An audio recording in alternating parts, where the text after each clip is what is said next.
মহাকুম্ভ আমি নাইবা বললাম, ওটা এখন মৃত্যু কুম্ভ হয়ে গেছে, মৃত্যু কুম্ভ হয়ে গেছে, এখন মৃত্যু কুম্ভ হয়ে গেছে, মৃত্যু কূপের মতো, মৃত্যু কূপের মতো। বারে বারে হিন্দু ধর্মকে অপমান করাই মুখ্যমন্ত্রীর উদ্দেশ্য। মুখ্যমন্ত্রী এটা ডেলিবারেটলি করছেন, ইচ্ছাকৃতভাবে। এবং সবচেয়ে বড় কথা, তিনি রাজনীতি করতে গিয়ে তিনি যেভাবে একটা ধর্মকে আক্রমণ করছেন, দেশের এই রাজ্যের সংখ্যাগুরু জনতাকে অপমান করছেন, এর কর্মফল তিনি আগামী দিনে পাবেন। রাজনীতির ভাষায় তিনি রাজনীতি করতে গিয়ে রাজনীতির মর্যাদা অনেক দিন ধরেই ধ্বংস করেছেন। কিন্তু কুম্ভ মেলা, যেটা 144 বছর পর হয়, ব্রিটিশরাও কুম্ভ মেলাকে হাত দেওয়ার সাহস পায়নি। আর আপনার রাজ্যের এটা ক্ষমতাই নয়, আপনি তো এই রাজ্য থেকে আসা মানুষগুলোকে বহিরাগত মনে করেন। তাহলে বাইরের রাজ্যের প্রতি আপনার এত ঝাল কেন? নাকি কুম্ভ মেলায় এত মানুষ যাওয়ার পরেও যেভাবে সুন্দরভাবে প্রশাসন যোগীর ম্যানেজ করেছে, সেটাকে দেখলে আপনি ঈর্ষান্বিত হচ্ছেন। ঈর্ষান্বিত হচ্ছেন কেন জানেন? আপনার গঙ্গাসাগর মেলা এবার অতটা হাইলাইট পায়নি। একদল সাংবাদিককে নিয়ে গিয়েও আপনি খবর করাতে পারেননি। গঙ্গাসাগর মেলায় এবার পোর্টালগুলোকেও অনুমতি দেওয়া হয়েছিল, তাদেরও আবেদন গ্রহণ করা হয়েছে। পোর্টাল গেছে, সংবাদ মাধ্যম গেছে, ইউটিউবাররা গেছেন, তারপরও গঙ্গাসাগর হাইপ পায়নি। আর সেই কারণেই কি মুখ্যমন্ত্রীর এত কষ্ট এই কুম্ভ মেলাকে নিয়ে? বাইরের রাজ্য আপনার এখতিয়ার বহির্ভূত, সেই এখতিয়ার বহির্ভূত আপনি কাজ করলেন কেন? কাজ করলেন কারণ আপনার ভোট ব্যাংক আপনাকে ধরে রাখতে হবে। আপনাকে ওই 27, 30, 33% যে জনতা, সেই জনতাকে খুশি রাখতে হবে। ঠিক সেই কারণেই আপনি এই হিন্দুরা যারা এখনো ঘুমিয়ে আছে তাদেরকে ঘুম ভাঙানোর চেষ্টা করছেন। এর ফল একদিন আপনাকে ভোগ করতে হবে মাননীয় মুখ্যমন্ত্রী। কারণ কুম্ভ মেলাকে এভাবে অপমান করা একজন রাজনীতির কারবারি হিসেবে আপনাকে শোভা পায় না। আপনি পারবেন ফুরফুরা দরবার শরীফ নিয়ে কোনো আক্রমণ করতে? সাহস হবে? মক্কা মদিনা তো ছেড়েই দিন, মক্কায় প্রায় প্রতি বছর মানুষ মারা যায়। কোনো কোনো বছর 100, কোনো কোনো বছর 500, আবার কোনো কোনো বছর হাজার হাজার মানুষ মারা গেছে, কখনো সানস্ট্রোকে, কখনো অন্যান্য কারণে। কিন্তু একদিনও, একবারও আপনি নিন্দা জানাতে পারবেন? তখন বলবেন আমার দেশের বিষয় না। এই যদি কংগ্রেস শাসিত কোনো রাজ্যে ঘটনা ঘটে আর কংগ্রেসের সঙ্গে আপনার যদি অ্যালায়েন্স বন্ধুত্বপূর্ণ যখন ছিল, বা যদি আগামী দিনে হয়, আপনি বলবেন? বলবেন না। বলবেন না, তার কারণ হচ্ছে আপনি রাজনীতিটা খুব ভালো বোঝেন। বলবেন না, তার কারণ হচ্ছে আপনার সাহসে কুলোবে না। আপনার সাহসে কুলোবে না রোমে যদি কোনো ঘটনা ঘটে যায়, বা খ্রিস্টানদের কোনো দেশে কোনো এই ধরনের বড় ঘটনা ঘটে, আপনার সাহসে কুলাবে না। মুসলিমদের কোনো জায়গায় বলার আপনার সাহসে কুলাবে না, আপনি বলবেনও না। আপনার উদ্দেশ্য তো ওই 27, 30, 33% জনতা যারা এখনো বাড়ছে মামি, তাদের আপনি হচ্ছেন আসল মাম্মি। আর যারা এই 70%, তাদের আপনি স্টেপ মম। ঠিক সেই কারণেই আপনি বারংবার এই ঘটনাটা ঘটান এবং ডেলিবারেটলি করছেন, ডেলিবারেটলি করেন। যখন বিজেপির সঙ্গে আপনার অ্যালায়েন্স ছিল 2004 সালে, তখন আপনি এইগুলো করতেন না। তখন আপনার মনে হতো, তখন সিপিএম ছিল তো এই রাজ্যে, তখন আপনার মনে হতো যে এই বাংলাদেশ থেকে যারা আসছে অনুপ্রবেশকারী, তারা হচ্ছে এই দেশের নিরাপত্তার জন্য প্রশ্ন। তখন কংগ্রেসের গভর্নমেন্ট ছিল, কংগ্রেসের সরকার ছিল। স্পিকারের মুখে আপনি কাগজ ছুঁড়ে মেরেছিলেন উত্তেজিত হয়ে গিয়ে। মনে পড়ে সেই দিনগুলো? মমতা বন্দ্যোপাধ্যায়। আর আজ ক্ষমতার স্বাদ ভোগ করার জন্য আপনি দেশের সুরক্ষা নিয়ে প্রশ্ন তুলে দিচ্ছেন, আপনি দেশের সুরক্ষা নিয়ে ছিনিমিনি খেলছেন। খেলছেন একটাই কারণে, সরকারে থাকবেন বলে। আর যেদিন আপনি এই ধরনের ঘটনাটা ঘটালেন, ঠিক সেই দিনই এই রাজ্যের এক হিন্দুবীর অম্বিকা আনন্দ মহারাজ, তিনি ঘোষণা করে দিয়েছেন এই রাজ্যের উপর দিয়ে রথযাত্রা বেরোবে, রাম রথযাত্রা। ঠিক সেই ধরনের রথযাত্রা যেটা একদা আডবাণী নিয়ে বেরিয়েছিলেন। এই রাজ্যে মুর্শিদাবাদ জেলায় রাম মন্দির হবে, আর ঠিক সেই রাম মন্দিরকে কেন্দ্র করে এই রথযাত্রা বেরোবে, একেবারে সেই আডবাণী মডেল। আডবাণীরা এই রথযাত্রা বের করেই ভারতবর্ষের রাজনীতিতে প্রাসঙ্গিক হয়েছিলেন। তারপরে 1 দশকের মধ্যে সরকার গড়েছেন। আর ঠিক সেই ধরনেরই কর্মকাণ্ড এ রাজ্যেও হতে চলেছে। পারবেন আটকাতে মুখ্যমন্ত্রী মমতা বন্দ্যোপাধ্যায়? এবার তো হিন্দুরা একজুট হয়ে যাবে। অম্বিকানন্দ মহারাজ বলছেন তাদের যেখানে যত ক্ষমতা আছে, সাধু সন্ত, রাম ভক্ত, যারা হিন্দু ধর্মকে ভালোবাসেন তাদেরকে মাঠে ময়দানে নামাবেন এবং আপনার পুলিশের কাছে পারমিশন চাওয়া হবে। আপনার পুলিশ এই পারমিশন দেবে কি দেবে না সেটা তো ভবিষ্যৎ দেখে নেবে। আর এখন তো পুলিশ পারমিশন না দিলেও খুব বেশি অসুবিধা হয় না, কারণ হাইকোর্ট বলে একটা বস্তু আছে। সেখানে গিয়ে তারা যদি প্রমাণ করতে পারেন যে তাদের এই আন্দোলনটা শান্তিপূর্ণভাবে হবে, এটা একটা ধার্মিক বিষয়, এর সঙ্গে রাজনীতির কোনো বিষয় নেই, তারা শান্তিপূর্ণভাবে রথযাত্রা বের করবেন, তাহলে তারা আশা করি খুব বেশি তাদের জটিলতা হবে না এই রথযাত্রা বের করতে। আর এই রথযাত্রা বের করতে গিয়ে যদি মুর্শিদাবাদ থেকে শুরু করে কুচবিহার কোথাও যদি কোনো ধরনের গন্ডগোল, কোনো জঙ্গি পাকায়, দায় তো কিন্তু আপনার উপর বর্তাবে। তার কারণ হচ্ছে এই রাজ্যের মুখ্যমন্ত্রী আপনি, এ রাজ্যে শান্তি শৃঙ্খলা রক্ষা করা আপনার দায়িত্ব। একটা ধর্মের মানুষ সহনশীল, সে তার ধর্ম পালন করতে পারবেন না, আজকে এই অবস্থা যদি দাঁড়িয়ে যায় এই রাজ্যের, তাহলে মানুষ তো প্রশ্ন করবেই আপনাকে।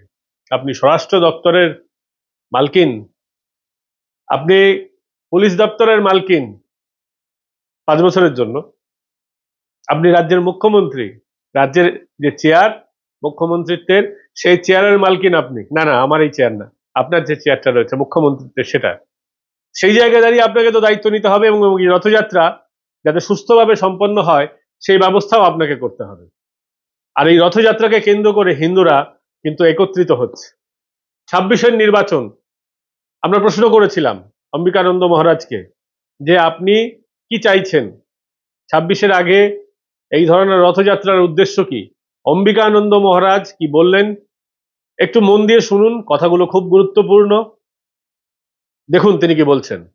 এই অযোধ্যার যে অনুরূপে যে রাম মন্দির তৈরি করতে চলেছি মুর্শিদাবাদের প্রত্যন্ত গ্রাম সাগরদিঘির অলঙ্কারে, সেই মন্দিরের জন্য কর সেবার জন্য আমরা পথে নামব। সেই মর্মে একটি রাম রথযাত্রা, অর্থাৎ শ্রীরামলালার বিগ্রহ নিয়ে, শ্রীরামচন্দ্রকে নিয়ে আমরা ঝাড়গ্রামের চিল্কিগড়ের কনক দুর্গা মন্দির, অর্থাৎ পশ্চিমবঙ্গের একেবারে দক্ষিণ পশ্চিম প্রান্ত, যেটি পশ্চিমবঙ্গের শেষ সীমানাও বটে, সেই চিল্কিগড়ের কনক দুর্গা মন্দির থেকে আমরা এই রথযাত্রা শুভ সূচনা করব, মা কনক দুর্গার চরণের পুষ্পাঞ্জলি এবং মায়ের আশীর্বাদ নিয়ে, রামলালাকে নিয়ে। এবং এই রথযাত্রা 2 মেদিনীপুর হয়ে বিস্তীর্ণ সমগ্র পশ্চিমবঙ্গ জুড়ে, বাঁকুড়া, পুরুলিয়া, বর্ধমান থেকে শুরু করে মুর্শিদাবাদের অলঙ্কারের সেই পবিত্র মাটিকে স্পর্শ করে মালদা হয়ে কোচবিহারের পথে এগিয়ে যাবে। এবং এই বিষয় নিয়ে আমরা প্রশাসনের দ্বারস্থও হব এবং আমার সর্বস্তরের সমস্ত রাজনীতির ঊর্ধ্বে উঠে, সমস্ত দলমত মতাদর্শের ঊর্ধ্বে উঠে আমি সর্বস্তরের সনাতন ধর্মাবলম্বী মানুষকে আমি আহ্বান জানাচ্ছি আপনাদের মাধ্যমে যে বিভেদের বিষয় নয়, সাম্প্রদায়িক সম্প্রীতি রক্ষা করা এবং পশ্চিমবঙ্গ জুড়ে শ্রীরাম রাজ্য স্থাপনের যে সংকল্প এবং যে বিজয় কামনা আমরা সংকল্প নিয়েছি। আমাদের যে বাসন্তী দুর্গাপুজোর যে প্রতিপদ তিথি, বসন্ত নবরাত্রির যে প্রথম দিন, চৈত্র মাসের শুক্ল পক্ষের যে প্রতিপদ, সেই প্রতিপদের দিন থেকে অর্থাৎ 30শে মার্চ 2025 বাংলার 16ই চৈত্র 1431 বঙ্গাব্দ, সেদিন থেকে আমরা কনক দুর্গা মায়ের পাদস্পর্শ করে, মায়ের পূজা করে, পার্শ্ববর্তী ডুলুম নদীর জল নিয়ে রামলালাকে নিয়ে আমরা যাত্রা শুরু করব। মার্চ মাস থেকে 3-4 মাসের জন্য এই রথযাত্রা বেরোবে, আর এই রথযাত্রার পরই রাজনৈতিক ঢাকে কাঠি পড়ে যাবে। 26-এর নির্বাচন, তার সঙ্গে যতই অম্বিকানন্দ মহারাজরা বলুন যে নির্বাচনের সঙ্গে এই ধরনের কর্মসূচির কোনো সম্পর্ক নেই, আমরা কিন্তু বিশ্বাস করতে রাজি না। বিশ্বাস করতে রাজি না একটাই কারণে, স্পষ্টভাবে বলে দিই, সংঘপ্রধান মোহন ভাগবত তিনি এসে বলেছেন সোয়া মানে নিজস্বতা, নিজস্ব কৃষ্টি সংস্কৃতিকে তারা প্রচার করবেন। আর সংঘপ্রধান এ রাজ্য থেকে যেতে পারেননি, আর এই কর্মসূচি ঘোষণা করে দেওয়া হয়েছে। সংঘের ধ্বজের রং গেরুয়া, আর মহারাজরা যে কাপড় পরেন তার রঙও গেরুয়া। দুজনেই দেশের জন্য কাজ করছেন, হিন্দুত্বের জন্য কাজ করছেন। স্বাভাবিকভাবেই এটা আমরা বিশ্বাস করতে রাজি নই যে এর সঙ্গে সংঘের কোনো যোগাযোগ নেই, বিজেপির সঙ্গে কোনো যোগাযোগ নেই। বিজেপির যোগাযোগ স্পষ্ট, তারা মুখে বলবেন না রাজনীতির কারণে, ঠিক আছে, কোনো অসুবিধা নেই। কিন্তু এই 26-এর ভোটের যে ডাক, সেই গান, সেই শুরুয়াতি সঙ্গীত একেবারে শুরু করে দিয়েছেন এরা। আর এই 26-এর নির্বাচনের আগে 3 মাস ধরে যখন রাম রথযাত্রা বেরোবে, তখন এর প্রভাব কি রাজনীতিতে পড়বে না? এর প্রভাব রাজনীতিতে পড়বে, গেরুয়া রাজনীতিতে পড়বে, শাসক দলের রাজনীতিতে পড়বে। আর এটাই তো চাইছে যারা শাসক হওয়ার স্বপ্ন দেখছে, সেই শিবির। আবার এই ক্ষেত্রে শাসক দলের বড় সমস্যা, যদি আটকাতে যান এই কর্মসূচি, হিন্দু বিরোধী তকমা গায়ে লেগে যাবে। আপনি হিন্দুদের আটকাবেন, কারণ মুসলমানদের তাজিয়া তো আটকাতে পারেন না, সেই ধক আপনাদের নেই পুলিশ, আর আপনি শান্তিপূর্ণ হিন্দুদেরকে আটকাবেন। তো এই পুলিশ যদি আটকায়, তাহলে এর খেসারত ভুগতে হবে শাসক দলকে, শাসক দলের নিয়ন্ত্রণাধীন পুলিশ, অভিযোগ ওঠে। আর যদি না আটকান, সফলভাবে কর্মসূচি হয়, তার প্রভাব নিজের ঘরে তুলবে যারা শাসক হওয়ার স্বপ্ন দেখছে। স্বাভাবিকভাবেই বেশ মজার কয়েকটা দিন আমরা রাজনীতির ক্ষেত্রে আমরা দেখতে চলেছি। কিন্তু 26-এর নির্বাচন যত এগিয়ে আসবে, যত উত্তেজনা বাড়বে, ততই কিন্তু এই রাজ্যে আবার আমরা দেখব সেই পুরনো দিনের লুঙ্গি বাহিনীর তাণ্ডব। আর এই লুঙ্গি বাহিনীর তাণ্ডব শেয়ার করেছেন রাজ্যের বিরোধী দলনেতা শুভেন্দু অধিকারী। দক্ষিণ 24 পরগনা, সেই জেলার উপর দিয়েও এই রাম রথযাত্রা বেরোবে। আর সেই জেলায় শওকত বাহিনীর এই লুঙ্গি বাহিনী একদম দেখিয়ে দিচ্ছে, এই লুঙ্গি পরা লোকজন কোন ধর্মাবলম্বী দেখার আমার দরকার নেই।